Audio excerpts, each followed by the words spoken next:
of you who may be joining us for the first time, and I'm the student pastor here at NCC, and we're in a series called Relationship Goals. And what we're doing is we're exploring the different types of relationships that we encounter through our lives. And if you know anything about the Bible or ever heard anything about the Bible, is that we're not meant to do life alone.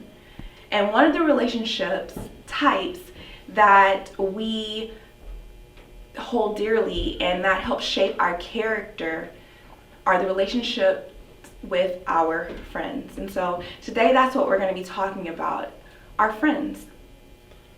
Now, I don't know about you, but I'm sure you're old enough that you've heard the saying, friends are a chosen family. And when I think about that, sometimes, depending on how you say it, that's a compliment to your friends for sure, but it can also be an insult to your family. But when I really dig deep and look at friends and family, when you're first born into this world, one of the first connections that you have is with your family. And with family, sometimes there's moments where you feel like you want to pull your hair out. There's times when you're just making memories and you're laughing.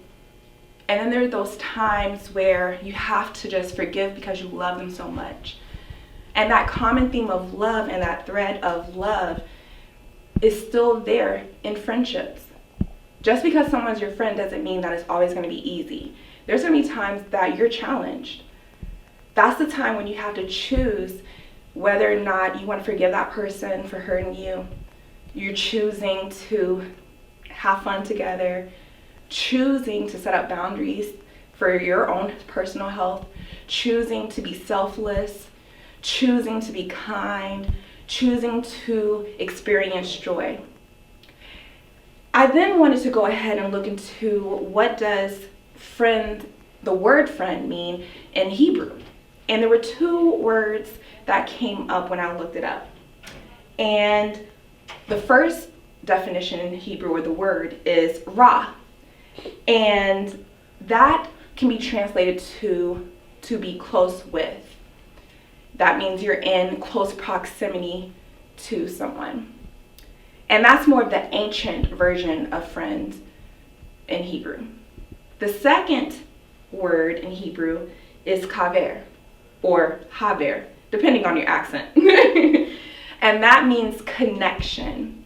And so it's something that you're intertwined, you're connected. And that's more used in today's language. And when we talk about that connection, again, friends are our chosen family. We're saying friends are our chosen connection. How crazy is that? Now, all throughout the Bible, there's different friendship types. We can read about them all throughout the Bible. You have friendships like David and Jonathan, which if you're not familiar with, they became close. And it's described here in 1 Samuel 18:1. It says, after David had finished talking with Saul. So Saul was the king at this time. He met Jonathan, the king's son. There was an immediate bond between them, for Jonathan loved David. Another translation that I really like is, after David had finished talking with Saul, Jonathan became one in spirit with David, and he loved him as himself. So we're talking about a deep bond. We're talking about one in spirit. That means that's like an intimacy. Or even, here's another one. Now, when he had finished speaking to Saul, the soul of Jonathan was knit to the soul of David, and Jonathan loved him as his own soul. Like, I have a friend, and we call each other soul sisters. And it's just something about that deep, intimate connection, that deep, intimate bond where we can just be honest with each other. There's no fakeness. We can share whatever, and we know there's no fear, no judgment, just honesty and love. Now, when you examine their friendship, they had some hard challenges, because eventually, shortly after, when you keep reading that chapter, you find out that you have Jonathan's father, the king, who ends up not liking David and wanting him dead. And so again, you have this friendship that was so close, and then you have Jonathan now who's stuck in the middle between his father and his friend. How many of you have sometimes felt that you were stuck in the middle? I remember it back in 6th grade, there was this one girl, she was new to school, and she was being bullied, and I'm one of those people that I don't want to see anyone being treated unfairly, and so I would defend her, you know. If the other girls were talking bad about her, I would go toe-to-toe with them, and I'm like, no, you're not going to talk about her. Shortly after that, somehow she became friends with them, and then they all started coming for me. And again, I would go toe-to-toe with them. And then after that, I don't know if y'all still do it, but I get a note in class and it's asking if I would be their friend, but I couldn't like anyone else. I couldn't be friends with anyone else. And I was like, hold up, no, that's not gonna work.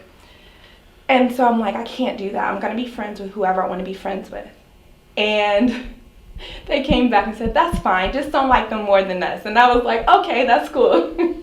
Now, after that, we had a bond, but we also affected the way we were character-wise with each other and with other people. And we had different personalities. There were two of us who were more of the studious types who, you know, we were really about our grades and about our classes. Then you have the one who was ready to just ra-da-da-da, you know, just she was ready to pop off any moment, anytime, with anyone. And then you had the one that was the in-between person. And even at the end of that school year, we saw, again, how different we were, because the two of us that were more of the studious types, we were able to go on our 6th grade class celebration, and whereas the other two, they couldn't come with us because they got in trouble all the time and went to detention. Again, who we're around can influence us. Then I think about even when I was in high school, and again, I had other friends and those who didn't like each other necessarily, and you know, I was in the middle, and I didn't really care. If I wanted to be your friend, I was going to be your friend, and just get over it. And eventually those people end up liking each other. But again, sometimes I felt like I was in the middle. There are going to be times when you feel like you're in the middle, like Jonathan. And there are going to be times when you feel like you're being influenced, whether it's good or bad, or you're the one doing the influencing. My question to you is, what type of friend are you called to be? Again, when we continue to read in the Bible, you have other friends like Job. If you read the book of Job, Job was a man who had everything. I mean, his life was popping, guys. And then one day, he loses it all. And he's going through so much loss, pain, suffering. And he has friends. And although they have good intentions, these friends, they don't know what they're talking about. They give him bad advice. But they're still his friends. They're still in close proximity with them. So again, you have David and Jonathan on one hand that have this close-knit bond that's so pure, this love that's so deep, and then you have these other friends who they're cool with, they hang out with you, they know about your life, and sometimes they speak into your life and it's not necessarily always the right thing. But the one friend that we all should be looking towards and wanting to be more like is Jesus. Now, Jesus was the ultimate friend. Okay, so much time when we want to follow Jesus as Christians and as we're growing up and we're trying to figure out ourselves and trying to do the right thing, sometimes we're affected to where sometimes we're like, these are our friends, these are our Jesus friends. They read the Bible all the time, they love Jesus. And then you're like, oh, those are those people that listen to that radio music. But the reality is, Jesus was friends with so many different types of people. When you really look at his circle, they were all broken people. They were not perfect, but he was. The difference between Jesus and, say, me in 6th grade is that Jesus knew who he was. He was confident in who he was. He was the Son of God. There was no other way that his friends could behave to influence him. If anything, he continued to live the life that he knew he was set out to live. And he challenged his friends, and he did it still with love. And oftentimes when he challenged his friends, it wouldn't be to where he was just hitting them over their head, but honestly just asking questions to where they had to think and process things for themselves. And that's how deep their bond was. It says here in John 15:13 through 16, there is no greater love than to lay down one's life for one's friends.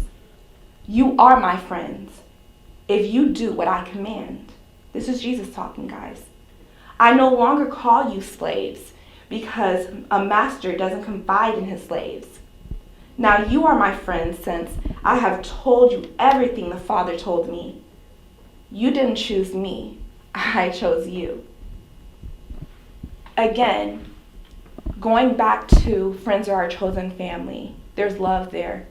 And you may have also heard the term love is a choice. I love that last line. It says, you didn't choose me, I chose you. Jesus loved us. We didn't choose him, he chose us first. And so again, my question to you is, what kind of friend are you called to be?